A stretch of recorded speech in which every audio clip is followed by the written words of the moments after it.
इस वीडियो में हम देखेंगे कि अगर हमें एक नंबर दिया हो और हमें कहा जाए कि ये चेक करके बताओ कि वो नंबर प्राइम है या नहीं है, तो हम कैसे एफिशिएंटली ये फाइंड आउट कर सकते हैं। प्राइम नंबर्स आपके क्या होते हैं? जो केवल 1 या फिर खुद से, जैसे अगर मैं नंबर लूँ 13, तो ये केवल 1 और 13 इटसेल्फ इसी से डिविजिबल है, तो ये प्राइम नंबर है। और अगर मैं 14 लूँ तो ये क्या है? 2 से भी डिविजिबल है, 7 से भी डिविजिबल है, तो ये प्राइम नंबर नहीं है। तो आपके प्राइम नंबर्स क्या होते हैं? जो केवल 1 से या फिर खुद से डिविजिबल हो, बाकी किसी भी नंबर से डिविजिबल ना हो, तो उन नंबर को हम कहते हैं प्राइम नंबर। नाउ हमें एक नंबर दिया है, मान लेते हैं हमें 13 दिया है, और हमें बताना है कि ये प्राइम नंबर है या नहीं है। तो सिंपली जो हमारी प्राइम नंबर की डेफिनेशन होती है, हम उसी का यूज़ कर सकते हैं।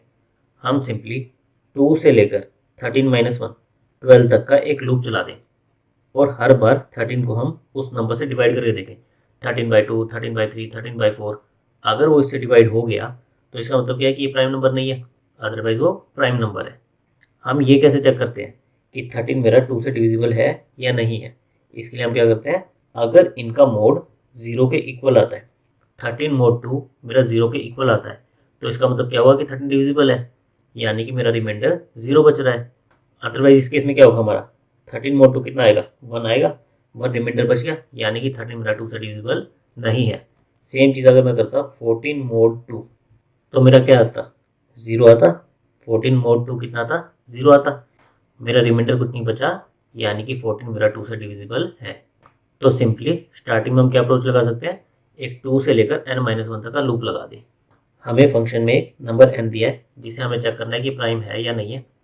हमारे प्राइम नंबर कहाँ से शुरू होते हैं? 2 से शुरू होते हैं। 1 हमारा प्राइम नंबर नहीं होता, तो हमने क्या चेक लगा दिया? अगर हमारा n 2 से छोटा है तो डायरेक्ट हम कह दें कि ये प्राइम नंबर नहीं है। अदरवाइज हमें क्या करना है?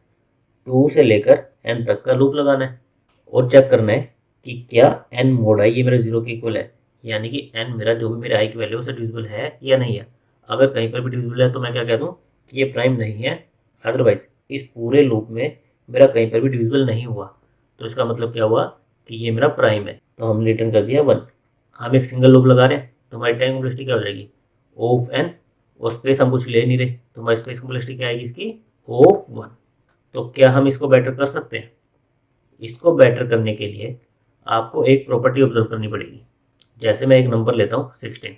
16 को हम कैसे लिख सकते हैं? 1 इंटू 16 ऐसे भी लिख सकते हैं। 2 इंटू 8 ये भी मेरा 16 होता है। 4 इंटू 4 ये भी 16 है। 8 इंटू 2 16 इंटू 1 ऐसे लिख सकते हैं। अब एक चीज़ ऑब्जर्व करो, 1 इंटू 16 और 16 इंटू 1 ये तो मेरे सेम ही है। सिमिलरली 2 इंटू 8 और 8 इंटू 2 ये भी मेरे सेम है।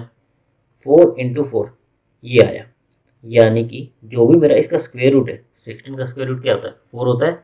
स्क्वायर रूट के बाद और पहले मेरे ये चीज़ें रिपीट होती है। 2 इंटू 8 8 इंटू 2 1 इंटू 16 16 इंटू 1।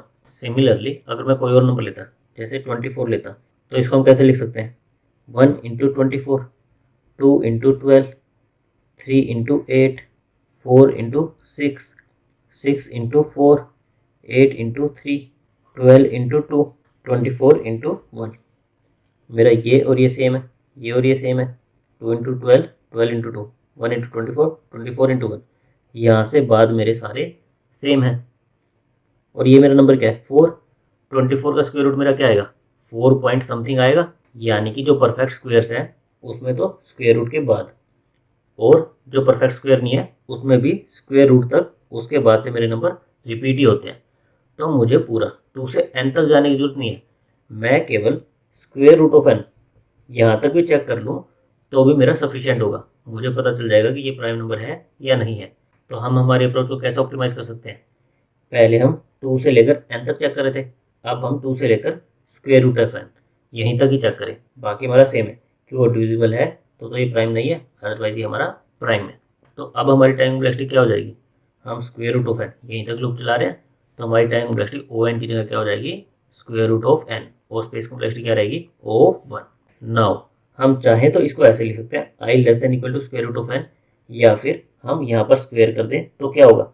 ये स्क्वायर रूट मेरा हट जाएगा। हमने दोनों तरफ स्क्वायर कर दिया तो आई का क्या हो गया? आई स्क्वायर, और यहाँ से मेरा स्क्वायर रूट हट गया, यानी कि मैं इसको कैसे लिख सकता हूँ? I into I less than equal to N.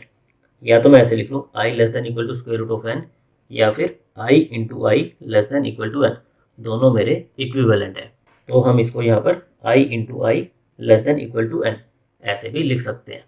इसकी भी हमारी स्पेस कॉम्प्लेक्सिटी और टाइम कॉम्प्लेक्सिटी सेम ही रहेगी। इसका प्रॉब्लम लिंक और सॉल्यूशन कोड दोनों मैंने डिस्क्रिप्शन में डाल दिए हैं, तो आप वहाँ से इसकी प्रैक्टिस कर सकते हैं। Thank you guys.